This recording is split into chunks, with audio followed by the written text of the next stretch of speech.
This is Real Deal Sports Talk with KP, January 22nd, 2019.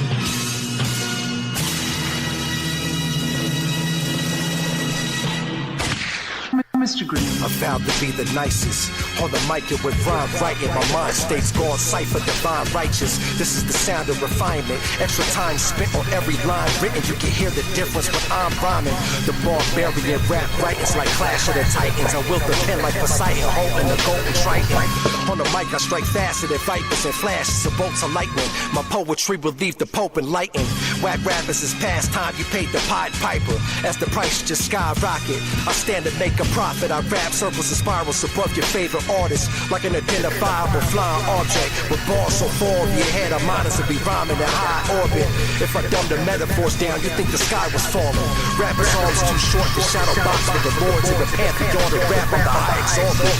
The new God flow, prepare your offering. I treat the book like the synagogue, cause the mic's my calling.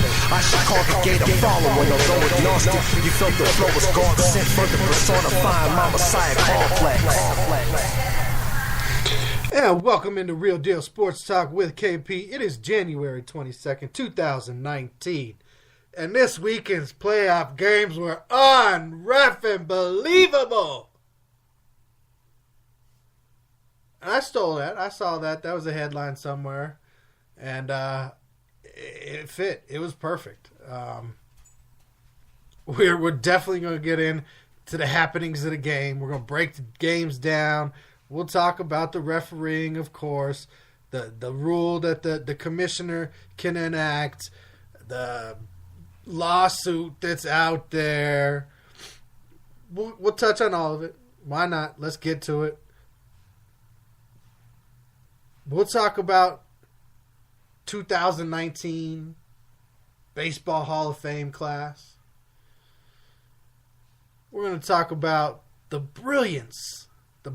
sheer brilliance of Tony Romo. The Rockets have finally pulled the trigger. We got soccer stars pleading guilty. And Marshawn Lynch, man, mad respect, brother, because what you've done, what you're doing, hey, all I can say is respect. We're going to talk about what he's in the process of doing as well. But let's get into it. Amazing football this weekend. Championship Sunday. Right? We've got the Rams. We've got the Saints.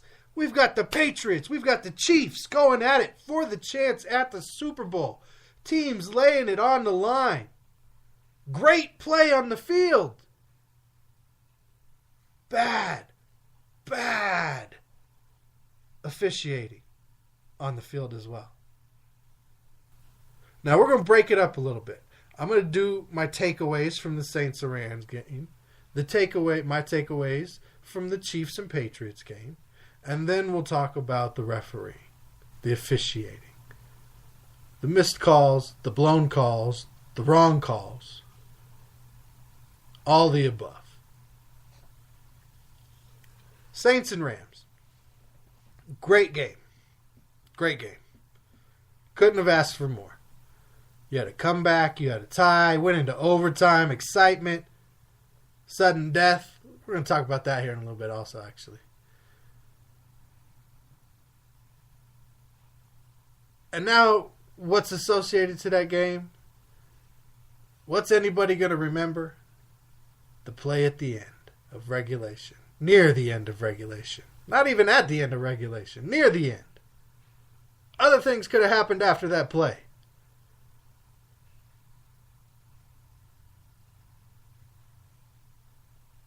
And a dumbass lawsuit. I'm sorry, the lawsuit, that's dumb. That's stupid. There should not be a lawsuit. Season ticket holders should not be suing the NFL and Roger Goodell to get the last couple minutes of that game replayed. For all you know, on the very next play, you could have fumbled, thrown another interception like you did in overtime or earlier in the game. It was not the best game for the Saints offense. Let's be real about that. But they're claiming mental anguish and emotional trauma, loss of faith in the NFL, loss of enjoyment of life, loss of entertainment.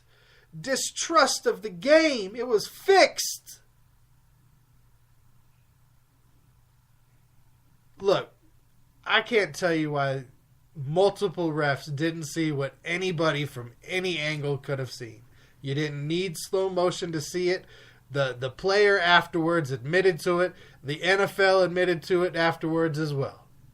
Everybody said it was pass interference, but the officials on the field, and we can't talk to them.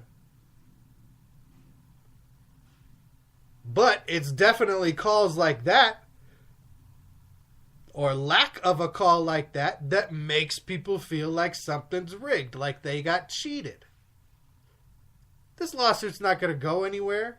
The NFL's legal team could tie this up forever, and these people don't have the collective money to keep it going. And the players, hey, they're pissed right now. If they got a homeboy over on the Rams team, they're probably not talking until the end of February, sometime after the Super Bowl. Then it'll be good. They'll talk a little stuff about it, and they'll know that next time they see him in the game that they coming to whoop that ass. The coaches will have that in their mind too. We coming back to get you. We're not going to leave it down to one play this time. Instead of kicking field goals in the first quarter when we're in the red zone, we're going to convert those into touchdowns so that doesn't matter at the end of the game.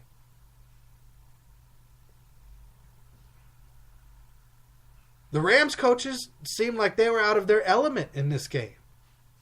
Like we've heard about Kansas City this week, that they're 1 year ahead of schedule. They've now gained that experience. Let's see what they do next year. Let's see if Wade Phillips is still around next year. Not that I would get rid of him, but I've said this on the show before. After a couple of seasons in every location he's been to as a defensive coordinator, that defense has started to fall off a little bit. I believe Sue is a free agent at the end of this season. He played the best ball of his season yesterday, or on Sunday. Great force. Now, granted, he was going against a player that had a broken hand part of the game, but you could see the passion back. He was playing like he was a young buck in Detroit his first couple years. The way he was flying around with speed and power, getting inside. We need to know what's going on with Todd Gurley. He did not have the same kind of performance as Sue did. In fact, he spent a lot of time on the bench. So is that knee still bothering him? Did they really think the player they added at the end of December knew the offense better and could better help their team win in C.J. Anderson? So that's a storyline definitely to watch. That's something I took away from the game. The lawsuit's going to be what a lot of people take away from the game. The bad call. But Rams receivers, they need to have a bigger impact in the Super Bowl. Much bigger impact they're going to have to play. Worst game of the year for the Rams offensive line. The Saints were getting all kinds of pressure. Not a lot of sacks, but they were disrupting plays. They were getting into the backfield. The Saints D-line, they brought everything they had. That secondary rose to the occasion. They played better, even better than what a lot of people thought they could. Kamara, little bit of an impact. Thomas, not much of an impact at all, considering he went over 200 the last time they played. And Ingram, not much of an impact at all. Again, the Saints offense did not have a great game. And people say, I tweeted this out, people say defense doesn't win championships, it's offense now. Defense has won these championships on both Sundays. One traditional and one by just keeping the other team off the field. But Kamara, Thomas, Ingram, their three big weapons didn't show. Their biggest weapon was a tight end. Drew Brees and Ted Ginn finally connected on a deep ball. So the Rams get to go on to their fourth Super Bowl. They also have 3 NFL championships as a franchise. And Brees says he's coming back next year. There's the rumors out there about Sean Payton and maybe the Cowboys trying to come after him. They lost their cool. That's the reason the Saints lost this game. It's not because of the bad call. It never comes down to one play. That one play, as atrocious as it was not the final play of the game. You had a chance to play defense after that. You had a chance to stop them. You had a chance to do other things. You had the ball first in overtime. And trust me, if I'm a fan of the Saints, I'm pissed off right now. I get it. I do. The call was horrible, but it did not come down to that. And the coaching staff and the players, right before that play, thought, we're about to win this NFC championship. We're going to the Super Bowl. And when that happened, it blew him. Sean Payton spent the rest of the game barking at the ref about that call, even after the game. And he was right, but it took him out of the now. It took him out of focusing on what needed to be done to continue to win that game. The Rams were able to overcome it because it didn't affect them. It helped them. It gave them life.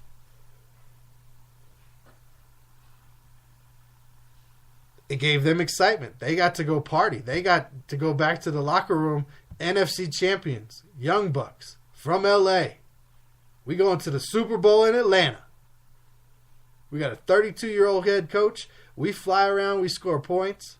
They clearly are missing Cooper Kupp. If you guys can't see the difference in their high-flying offense without Cooper Kupp in that lineup, it's drastic what he meant to their scheme. We'll talk more about the Super Bowl and what I expect from them in the Super Bowl. But I saw Rams coaches that were, they're lucky to be, in my opinion, going where they're going because they were clearly out of their element. And a Saints team that unraveled when it didn't go their way. Big-time players didn't show up on big-time plays. Heart-wrenching into a season. Great game, great season. Hard way to end the season. So that ends in overtime. 26-23. At home. Both home teams going down. Both games go to overtime. I'm sitting there with my buddy watching the game going, no way both games go to overtime. This is unbelievable. This play's unbelievable. This call's unbelievable. No way this, that, and the other. Sure enough, both games go to overtime. Now, Chiefs fans, there's some calls that were bad that went against you. There were some bad calls that didn't go against you. There were some calls that were missed. But you lost the game for one simple reason. You could not stop the Patriots. 13 of 19 on third down. 94 plays. And only one for negative yards. And that's when they went to kneel. They had the ball for over 40 minutes of a 60-minute play game. That's why you lost the game. You didn't lose the game because of a phantom face mask that got the Patriots extra time. Did that help because it's Tom Brady and they're that damn good and you can't give them extra shots? Yes. But guess what? They wouldn't have needed the extra shots if on the drive right before that, you guys didn't get flagged for a clear pick when your receiver basically tackles New England's defensive back. D Ford lines up off sides. That doesn't happen. That changes the scope of the game. There's all kinds of plays and all kinds of calls throughout that could have changed what the next play might have been. But the fact of the matter is, some are called, some are not. Human error is part of the game, right, wrong, or indifferent. You control the ball for that long, 40 minutes, 94 plays. That was defense against Kansas City. High-scoring, quick, fast, athletic, backyard, make-it-up type offense. Exciting to watch. Doesn't always get you the victory.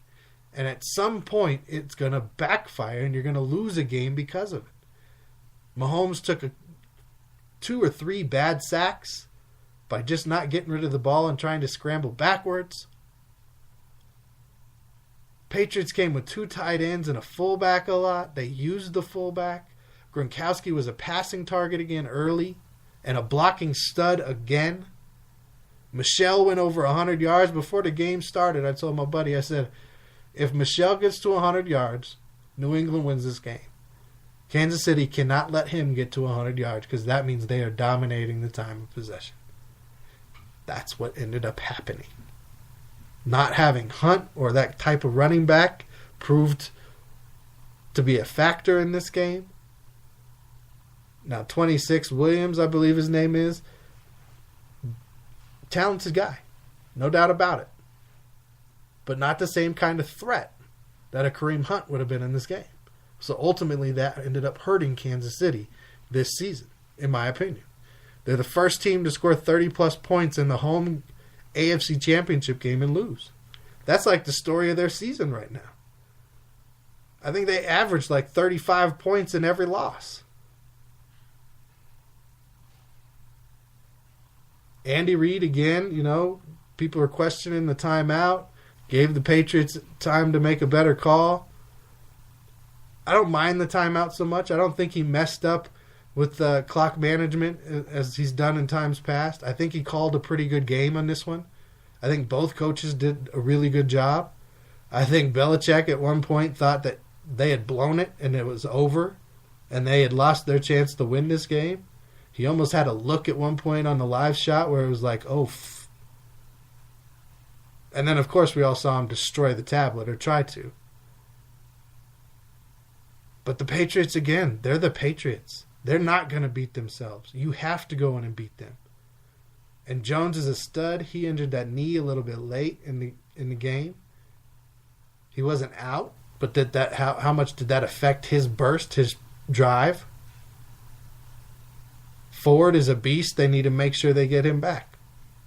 Make sure he can see the ball from his side of the line of scrimmage. And they'll be back. They're going to be a good team for a while. They got weapons on offense. They're young on defense. Eric Berry, if he's going to be healthy, more reps. You're not going to see him having those completions thrown on him like you did yesterday. Patriots are now going to their 11th Super Bowl appearance. Amazing. In 20 years, 30 years, we will now look back on this Boston area team the same way we look back on the Boston Celtics of the 50s and 60s that won all of those championships. Just like, wow, what a dynasty. What a dynasty. And KC goes today and they fire their defensive coordinator. He's the scapegoat for all of it. Not all the other factors that went into this ultimate loss for an ultimate team game, but the defense. Because the offense, hey, we high-flying, point scoring, woo-hoo! Now, the defense didn't get it done because you gave up too many points. Well, the defense got you to the AFC Championship, too. He did something right for, 17 games. Just not good enough. They're going to go in a different direction. Already heard Rex Ryan's name being thrown out there as a possible replacement. My takeaways from this one, yeah, Chiefs might be 1 year away. They did, for a young team, and what they changed and evolved the NFL game into this year, they might be 1 year away. But you can damn well expect they are going to be competing for the AFC crown for the foreseeable future. The Patriots, hey, I said they might be at the end of the dynasty multiple times. I started saying, are there cracks in the armor? And they just showed up. Too old, too slow. Over the hill, they suck. Okay, well, here they are. Super Bowl again. I wish it was the Lions. As a fan of the Lions, if we were doing this for 2 decades, whew. You know how fun that would be? I'll tell you what. A little jealous right there. All right. This is what nobody's jealous of, and that's them officials yesterday. I got one simple fix. I think it'll help. And this is what you do. Instead of a few part-time officials, you make All of them full-time officials. And from the Super Bowl or from whenever you're not on a playoff roster, you're back in some kind of headquarters. You're taking physical education classes. You're taking film study. You're taking new rules. You're taking tests on the rules. You're judging your own tape. You're judging other crews' tape. And you work as a crew. You build as a crew. And then the crew all is on the same page about the rules. Let it be a crew. Let them be full-time. Give them benefits. Give them health insurance. But make it their job. Make it the most important thing. Make it something that they can master. Don't continue to change rules all the time. Let them get better at what they're doing, and the game will be fine. It was not this weekend. That was embarrassing. They put the Rams-Saints play into Madden, and even the video game called it pass interference. And there was bad calls and bad mistakes all over the place. There was 4 or 5 false starts on the Saints that were not called in the first half, where their right guard constantly looked like he was beating the snap. There was a face mask on Cooks that was not called. There was the phantom face mask on Tom Brady where he didn't even touch the guy. Similar to when that happened a few years ago when Detroit magically got a face mask call for putting his hand right in front of the face mask, never grabbing it. They get a face mask call, Hail Mary, win the game on the next play.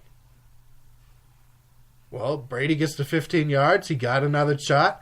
Did it help him win? Ultimately, yes, it did. Was it wrong?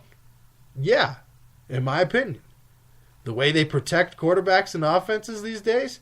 No, that's just how that call is going to be made. The pass interference call is probably one of the worst calls I've ever seen. Worse than the Calvin Johnson catch rule against Chicago. Like, that was just horrible. Horrible. Tackles the player, blows him up before the ball gets there. Doesn't touch Tom Brady's face mask. Chiefs receiver tackles a defensive back basically on a pick play that gets you down inside the 5-yard line. D Ford lines up off. I mean, there's all kinds of these little things here and there. Hands to the face that wasn't called.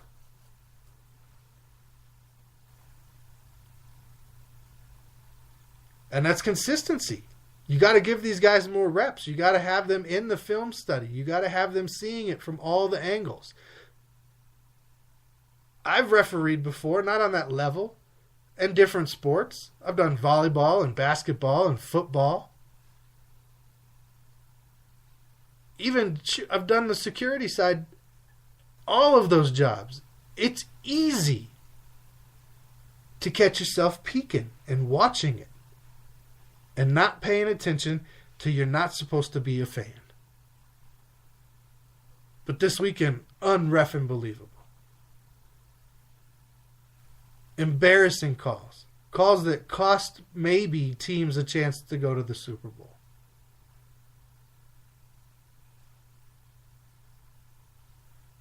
With what kind of repercussion? Because, see, you make them full-time, you can put them in contracts and rules like you dip below a certain percentage, you sit for a week. You lose that game check. And you have that be some kind of a standard. So they're achieving goals. They're mastering their craft. They're staying on top of what it is that they're getting paid to do for upwards of 17 weeks in a season. And again, fans, I'm with you. Patriots fans were ready to cry and moan today about the lack of call on the pick play. Belichick, he's never going to admit it, but you can tell by the look on his face near the end of the game. I don't remember the minute mark, but it was during one of the live shots. It was like he just went, oh, we just lost this game. Saints fans, you're already 600,000 names on a petition to start the game over. Michael Thomas, he tweets out Rule 17, Section 2, Article 3, penalties for unfair acts. The commissioner's powers under Section 2 include the imposition of monetary fines and draft choice forfeitures, suspensions of persons involved in unfair acts, and if appropriate, the reversal of a game's result or rescheduling of a game, either from the beginning or from a point at which extraordinary act occurred, according to the NFL rulebook. In the event of rescheduling a game, the commissioner will be guided by the procedures specified in 17-1-5-11. In all cases, the commissioner will conduct a full investigation, including the opportunity for hearings, use of game video, and any other procedure the commissioner deems appropriate. Extraordinary. To me, that means he was bribed. To me, that means he threw it intentionally. To me, that means he just didn't make a mistake, got so flustered, and didn't want to embarrass himself or screw up and get it wrong, so he kept his mouth shut. Or whatever the case was be. That means he had, to me, some other kind of influence to intentionally not throw the flag there. Multiple refs could have seen it from different angles. The different fouls. The blow to the head. Pass interference. Defenseless receiver. Face guarding. Pick one. They missed the call. They got it wrong. Could have been a whole bunch of things. Instead, it was none of them. Instead, both games went to overtime. Now we're hearing we need to change overtime. It needs to be more fair. Everybody needs another shot. Well, no. It's sudden death. And call me a stickler on this one, but that's one thing that football always had over everybody else. It came out to one drive. That one drive could be the last drive in the fourth quarter. What? You can't have one drive? You can't stop somebody? You can't man up and make a play? It's too hard for your defense in overtime to get a stop? To keep them from getting in field goal range, which they did umpteen times the whole game? It's not fair. Teams lose. Teams lose. You got to deal with it. And the only thing I can see happening to it that would make any kind of sense, forget the college rules. Those are stupid. That's why they're in college. It's not a better system. In fact, the team that gets the ball first in the college system wins at a higher percentage rate than the NFL teams do. Both are still 50% or higher. So you're just going to be making it worse, crying that it's not getting fair. But the only thing I can see is you just make it a period. Make it a 10-minute or a 15-minute extra quarter, and whoever's up at the end of that time wins. And if it's still tied, play another one. Or then enact sudden death. But we don't need to go making it up, giving people participation trophies, and making it easier so the fan base can learn how to deal with it. Losing is part of sports. Get motivated by it. Get excited by it. Be upset. You're allowed to be upset. Be upset as long as you need to be. But don't try and change it so it would have then gone your way. You can't continue to try and change something so that it would go your way the next time. It's unfortunate. You guys lost. Move on. Joel Klatt. I'm really starting to like this guy. Don't understand all the criticism of the NFL overtime rules. It is much more like real football than the college football rules, which arbitrarily reward quality red zone teams. Fact is, New England had a drive the length of the field to win, and did. If you don't like it, then make a play on third down. Boom! That's it! You can't get more real than that. That's exactly it. That is a player talking right there. A former player. That's the mentality you should have. That's the mentality all the former player fans out there should have. Make a play. Make a play. Now, other things I really liked about this weekend, since we talked about stuff that was bad, the brilliance of Tony Romo. His excitement and passion, his ESP ability to call the play ahead of time. I enjoy that.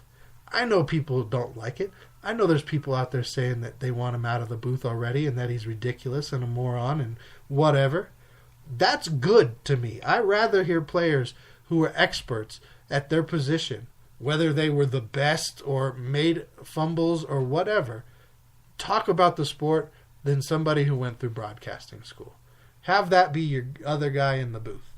But get a good former football player who can call a game, and that's going to be better 10 times out of 10. Rockets have finally traded Carmelo Anthony to the Chicago Bulls. The Chicago Bulls are reportedly going to waive him, which will make him a free agent. But they might not waive him until after the trade deadline, just in case they can trade him also. Now, Melo's clearly at the end of his career. I think he has gotten a bad rap as far as the media coverage and the way he's portrayed. I think he's a much better player than what he's portrayed as. He's one of the best pure scorers in the game. And maybe his style doesn't fit the current NBA. But we all know he can ball. We all know he can score. He's not a great assist guy. He'll rebound when needed. He's not a great defender. He's a scorer. He came up as a scorer. He was a scorer at Oak Hill. He was a scorer at Syracuse. The Nuggets brought him in to be a scorer. I like him. He's one of my favorite players of all time. He may end up with the Lakers. He may end up somewhere else. His career might be done. But I think he deserves better than what he's getting, and hopefully he gets that. Ronaldo has pled guilty to tax evasion. He's going to be fined over $21 million. Seems like you probably could have just paid your taxes. But, you know, soccer players are meatheads. Not really. That was stupid. Baseball Hall of Fame class 2019. My favorite entry is Edgar Martinez. I loved watching him play for the Mariners when I was a kid. I definitely rooted for the Mariners at the time because Griffey was my favorite player, and he just seemed to be that guy who would go up there and always get a hit. Always had a high batting average, just clutch, doubles, singles all over the place, and home runs here and there.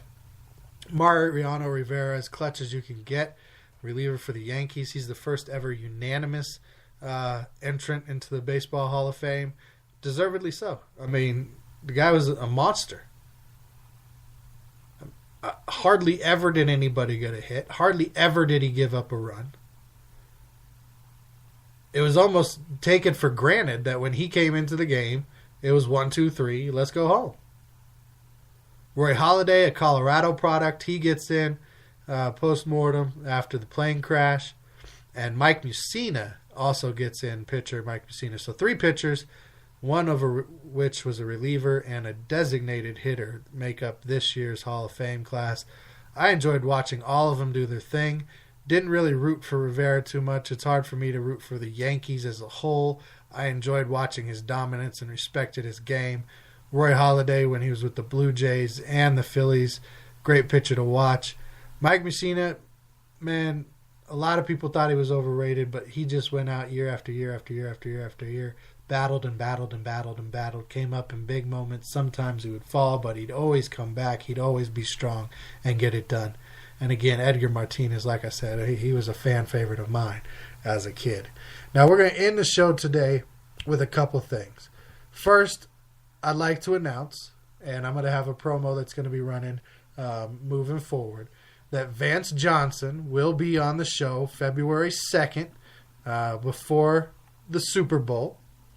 Right now, Vance has got a lot of great stuff going on. If you go to vancecares.com, You can check out his upcoming events that he's got going on during Pro Bowl week.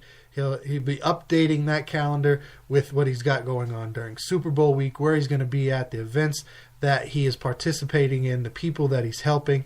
You can reach out to Vance. He has his email address listed. He has a 1-800 number where you can reach out to him.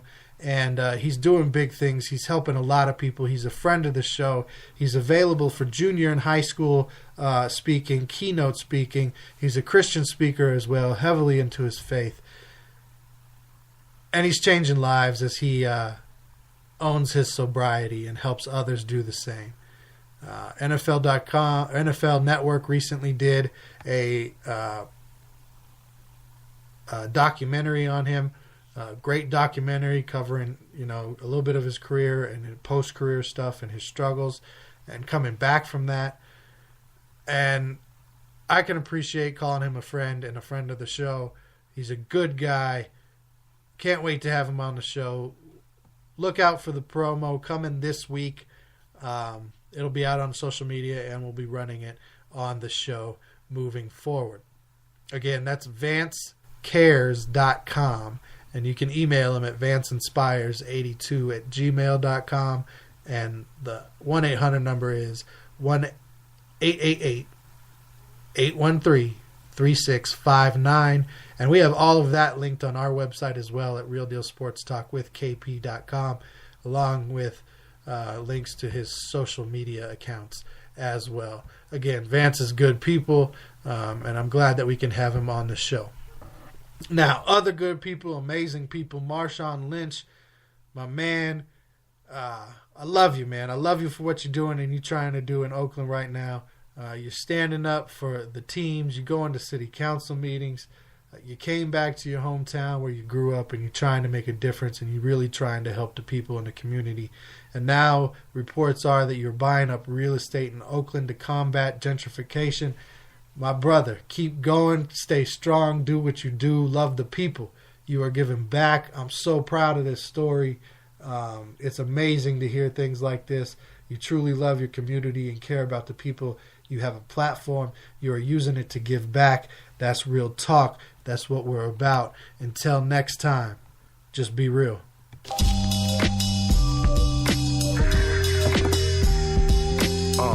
D-Town, can you vibe to this? A D-Town getting down to this. Can you get down to this? The party's rocking and the crowd was lit. The beats knocking in the sound system. And D-Town's in here. We hit the lick to get some crown to sit. The pivot's hitting like a pound of bricks. Took a powerful rip. It felt like a time traveling trip. My mind drifting to the cloudy abyss. Took my chalice and sip. Chips in my how I'm styling my fit. I acknowledge with the smile of a prince. Can tell I'm piling my chips. The party's rocking, everybody was big. Nobody wildin', ain't no violence in here. We all lounging for real. The smooth sounds got us vibing and shit. In D-Town, steady riding to this. Can you get down to this? The party's rocking and the crowd is lit. The beats knocking in the sound system. In D-Town's in here. We hit the lick to get some crown to sit. The pivot's hitting like a pound of bricks. Can you get down to this? The party's rocking and the crowd is lit. The beats knocking in the sound system. In D-Town's in here. We hit the lick to get some crown to sip. The pivot's hitting like a pound of bricks. Can you get down to living life to the fullest, it's an everyday philosophy. Walk up in the spot and get the party popping properly. Ain't no beef now, we just chilling inside. All the energy is positive, we feeling that vibe.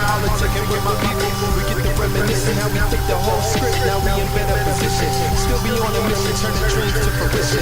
Getting street knowledge, no fees and tuition.